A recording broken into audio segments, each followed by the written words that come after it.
Let's talk about script user interface. So on the in-house platform, the script user interface is used to represent the smallest fragment of logic, right?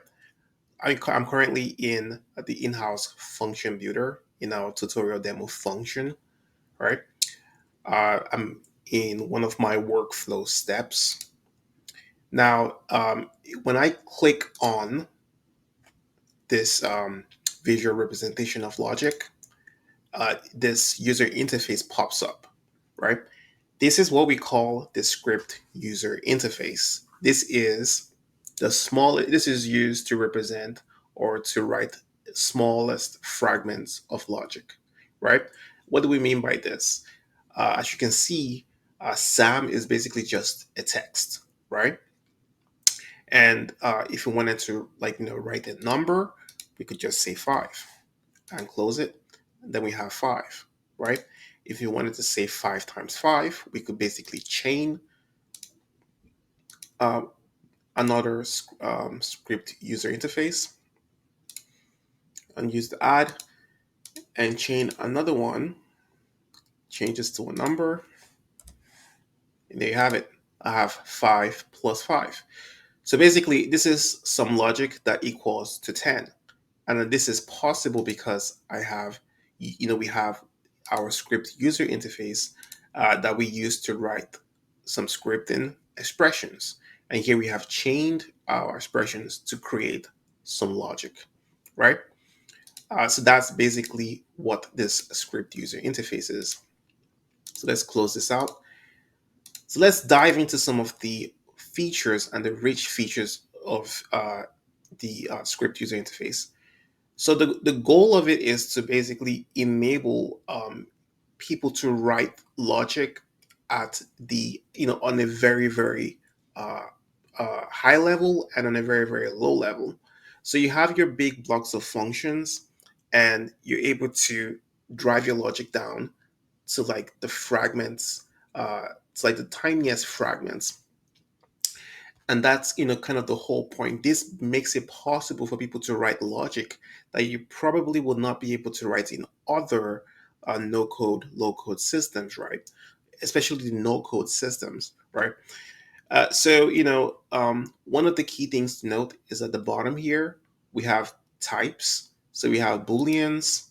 So if you wanted to you know reference some type of boolean, this is all you will need to do. Change to the boolean, and toggle on and off for true or false. You know, if you wanted a number, all you would need to do is click on the number and enter the number, and that's it.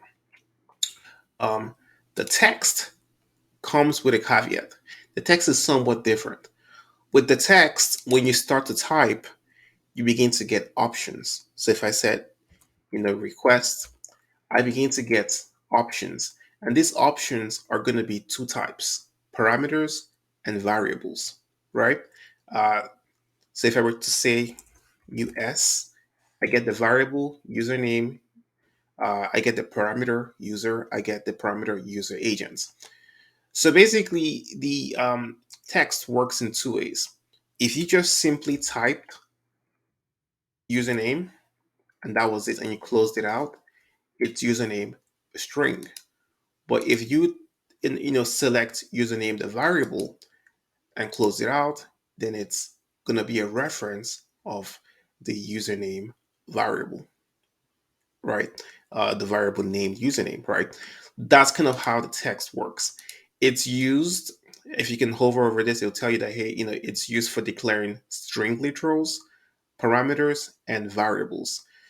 So if you wanted to just simply type in a string, you can do that very easily. I can just change this out and it's a string again. Or if you select a parameter or a variable, uh, then that parameter or variable will be selected. It's pretty straightforward.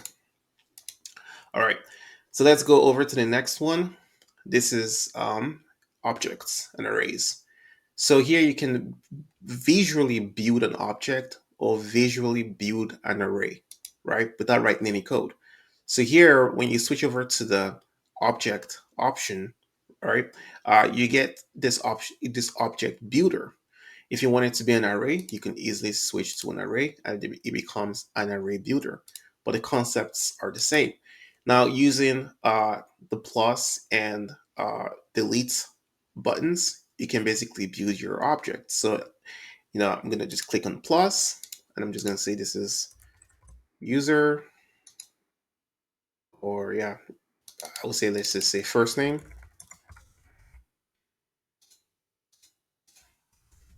Sam. Here you are. I just, um, built an object that says that the first name of whatever is Sam. I could easily say first name, and I could say user. Right? I could say the parameter user, and I could basically uh, use the mapping to get into the user's object and say first name. Right? So basically, I've combined, literals, I've combined variables. That's kind of what makes this script user interface very powerful, is that you can mix and match, um, you know, um, without writing any code. You can mix and match and you can build really powerful things, just like, you would if you actually had to write out some actual code. You can do that here without writing any code, right? So let's keep going. We have the function um, option. Here you could basically reference functions inline, right? So I have a bunch of functions. Let me just get one. So let's just say get to-do list, right? So basically, I could say get to-do list, which will obviously return the to-do list. Uh, then I could probably say something like, you know, uh, get the length of that response. By the way, never do something like this. This is very inefficient. This is bad logic. But basically, what this equals to is basically I'm getting the to-do list and I'm, getting the length of that response, right? And since the length of the response is a number, I can now say something like, plus, let's just say another number, 10. you know so if someone wanted to say, hey, can you get me what is the number of to-do lists plus 10? This is horrible. Do not do this. It's very, very inefficient, but I'm just trying to elaborate the point is that you can run functions inline, and you can use functions as part of steps, to build more complex logic. So the script user interface helps us to build the tiniest fragments of logic. This logic can be chained together with other script expressions, right, to make complex logic, right? So now we kind of used this, but I'm gonna elaborate on it. So we just added the length method. So you see this button here, it's used to add expression methods. So these methods are basically functions that will execute on the current value. All right. So if I said, okay, let's just use the one that we had before, length. I could easily add another one. Let's say I wanted to add at the top, or I wanted to add at the bottom. I could easily add another one at the bottom that says I have the length. I want it to be a number, right? So what happens here is this. This function runs, or whatever is here, right, runs. This is passed into the next step. And whatever this resolves to is passed into the next step, and on and on and on. So you can chain as many methods as you want, right? And, that would, it would just work, just as well. So let's do something more practical. Let's delete this, delete this.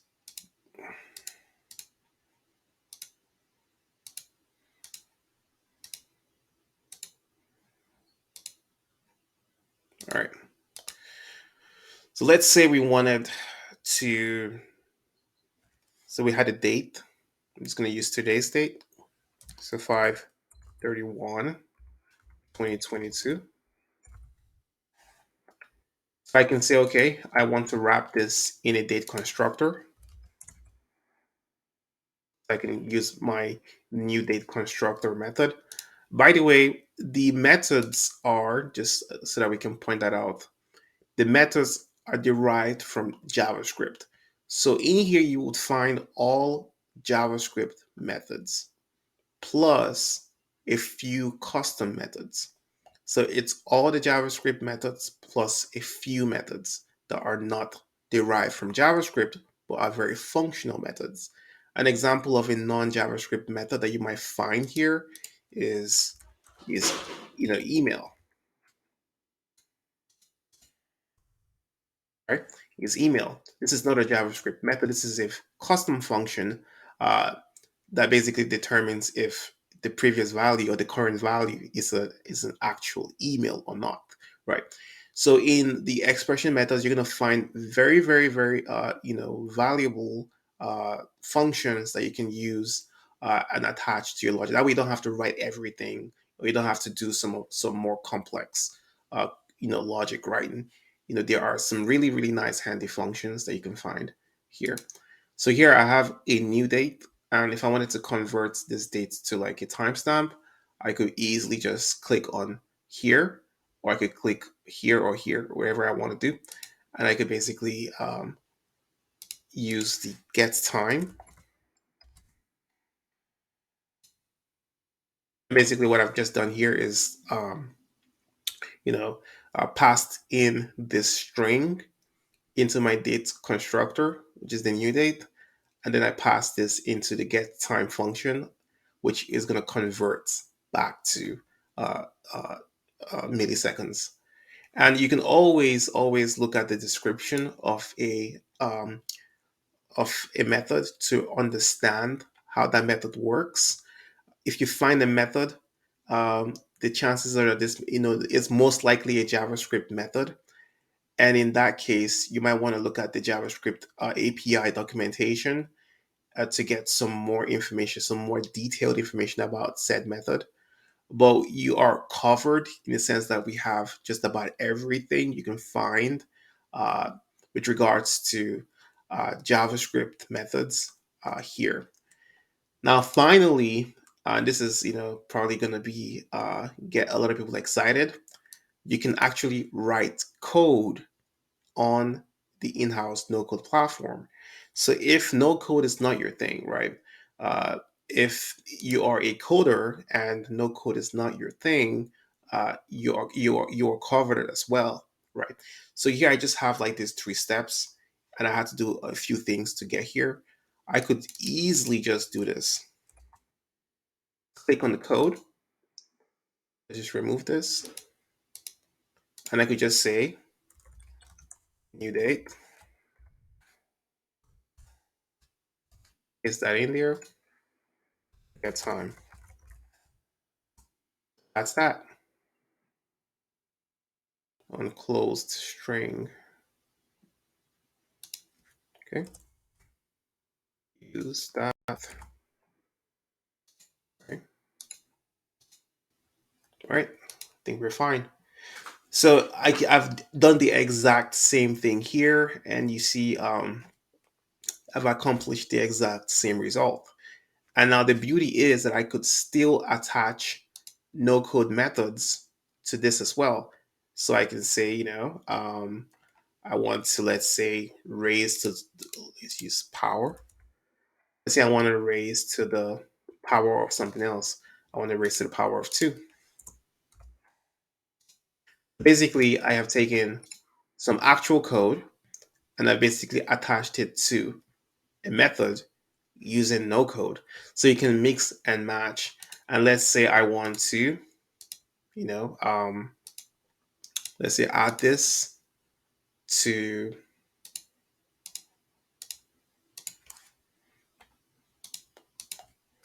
10. You have it. I've simply used some code, attached some no code, and done some more no coding, right? If you have an if else statement, you could easily, use a script here, or you could just say, you know what, I just want to use some code, right? I want to say, hey, if username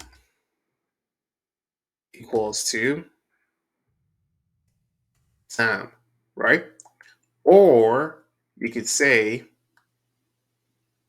right, let's see, you can say if username variable, add another step, and you say it's equals,